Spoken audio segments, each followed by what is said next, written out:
I just had a dream where I was talking to a kid who looked much like a young Brad Pitt, but he wasn't Brad Pitt. He just looked like him. And some kind of like a halfway point house. And like, I could get a sense of like how much he was smoking. He was like smoking like this, like these vape pen type of oil stuffs.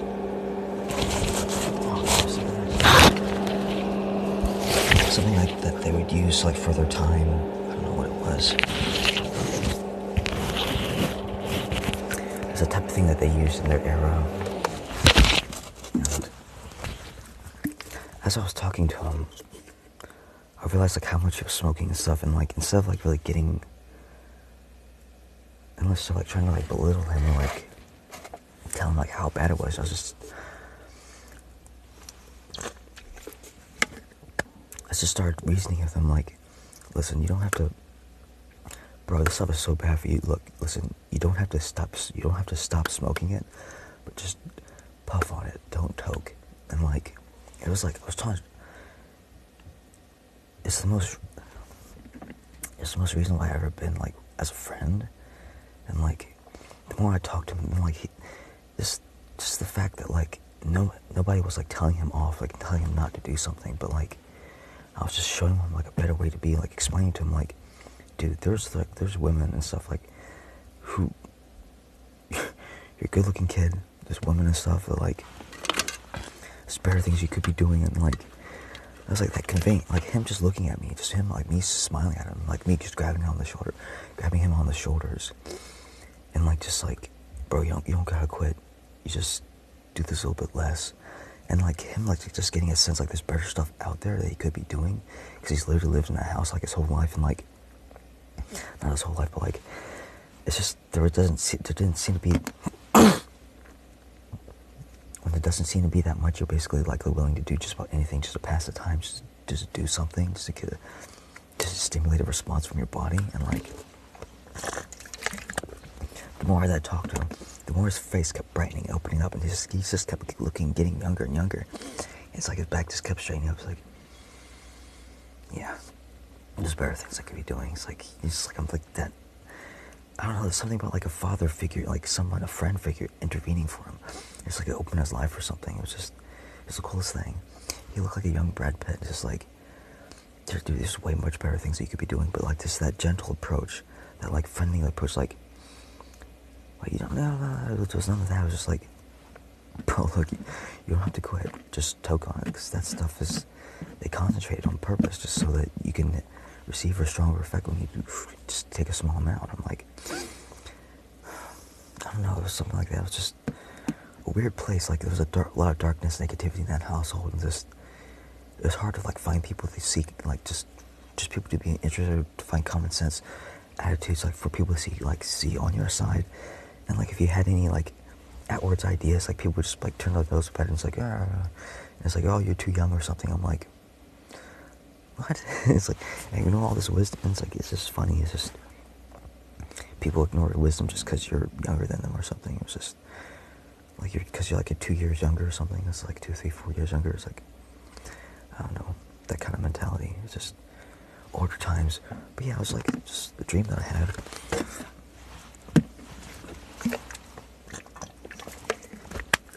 I never told this dream before, but it was between me and Robert Downey Jr. And it was like, during a timeline of perception of like several hundred years, like, I wanted to say several thousand years ago, during the Hunger Games period, basically, like Hunger Games showman period, where basically we would have talk show hosts in games where that would be like really degrading, socially degrading, or like really stupid, nonsensical. And like, the game concept was like thrill. And it's like you were literally like in a Japanese game show, and like there'd be like these little pop-ups, like holographic pop-ups, so like with words and text. I would like whenever something would happen, like it would be all completely normal. And then Robert Downey Jr. would do something like, I don't know, like he would like try to like blow gooch. He would try to blow air over my gooch, over my asshole, and like I don't know, all of a sudden my ear legs would be up in the air. It was like, and I'm like, and it's like the screens and the letters and around me, all up around me would be like thrill, thrill, and like the hearts would be like thrill, thrill, thrill, hearts, hearts, hearts, hearts, hearts, and the more harder he blew, like the more the thrill thing would pop up. It's like thrill, thrill, thrill. It's like thrill, thrill. I'm like, what the fuck? Like, I don't know, dude. Like I was getting like some weird enjoyment, pleasure out of it, because like that was like the idea of the game show, but it was like not really thrill and pleasure. It was just kind of like borderline just uncomfortable, because like you could tell like the guy was like locked in a series of programs, which was like he couldn't stop what he was doing. He was just like he was basically reacting to overreactions, and he's like he couldn't control himself. And just like, and it's like as soon as he was done, he's like, "Yep, I'm done." He's like, "Okay, yeah, it's over." And I'm like, "What?" And it's like, and like at the end he'd do something stupid, like, and it's like he just it'd be all like talking, like everything be all normal, and then he'd do something stupid, like, and he's just like he's sitting, like his face was right there, and he'd be like he'd bring his face closer, and it's like he would grab my shoulders or some shit, and he's like, and like a spider or a bug would appear like over his mouth, and like again the thing would flash, and he was like thrill, thrill. He's like the heart measure, like it's like I was like I was supposed to like enjoy it or something. Like I was supposed to get some kind of thrill out of it. I'm like, and I was like, even though like I knew I was like a female or something. I don't know. It was some weird shit. And it was just like it's just like that thrill. It's like he'd be like a foot from my face, like trying to place his face like close to mine, or like kind of like into mine, but like not enough force for me to actually like not be able to push him away. It was just like that kind of thing. It was like thrill. I was like, what the fuck? And then again, like a couple minutes were passing, like he'd do it again. It's like he's just like, yeah. It's like okay. And he'll stop. He's like, okay, I'm done. And it's like a couple minutes were passing, but like, yeah, and it's like. The little spider bug thing would appear in his mouth, like, put face to my face, trying to like come close. I was like, no, dude. I'm like, it's like borderline uncomfortable, borderline funny, it's stupid, and it's like, okay, I'm done. And he's like, I was like, this was like months ago, and I wanted to share this on Twitter, like, just, but I couldn't because it sounded so stupid. I couldn't get the words out. Just like. But Robert Downey Jr., I love you to death, man. You're my hero. You're one of my heroes.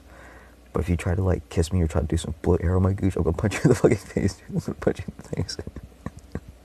I'm going to say that. I swear to God, you're trying to bullet arrow my gooch, I'm gonna punch you in your fucking face.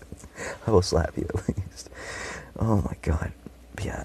I'm not really that picky. I'm not like I'm not a very angry or aggressive person, like in that measurement, in that regard. You can do some pretty stupid shit to me, but dude, if you try to do some stupid shit like that, I'm gonna slap you.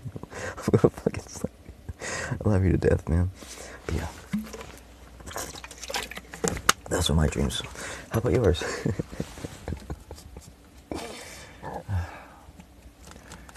Yeah, I'll see if I come up with any more. I'll relay up to you guys. Yeah, I have a feeling like it's a house that I've been to many times before in the past. Like, and it felt like I was the really only true friend or open and aware person there.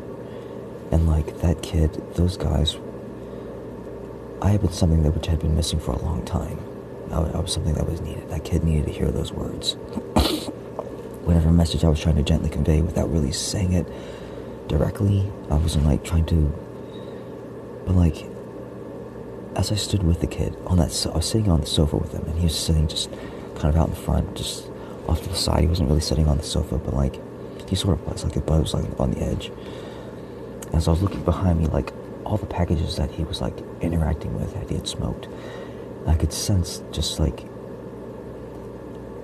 how many more packages were in the back room behind him. Like it's just tons. It's just like this kid was hurting himself, but like. He had a focus on my work he could quickly pull through, and like he was so young, and it was just like his body started to like snap back. He started like becoming younger, like once he saw the common sense of things. So if he could see my smile and know that there's a better hope in life, like there's hope out there, and like it was like a saving grace basically. I wasn't trying to tell him off. I wasn't trying to tell him that he was wrong. Because I know what nicotine does. Nicotine's not that horrible for some body types. It's not that bad. Some people who lived extremely long time smoking that stuff, so that's not what I was trying to do. I wasn't trying to break his habit. I was just trying to break his thoughts. I was just trying to change his thoughts. And that was all that was needed. It was the coolest thing. He just started livening up, just like imagining he started thinking about the possible future potential, just like what else he could do, what else he could be doing, just like imagining more greater than just beyond this. Like I opened his eyes somehow. And like the older kid in the house, the ones that were above like, I think it was above 20, like in the 30s or whatever, like they wouldn't listen to me at all. It was like as soon as like, I was like, why would we even listen to you? Like once they found out my age or something, it was like they basically like took me as an enemy. Like just they really distanced me. It was like they basically didn't consider me part of the group anymore. I was like, this is one of those things, society. But yeah, this was the coolest thing. It was the coolest thing.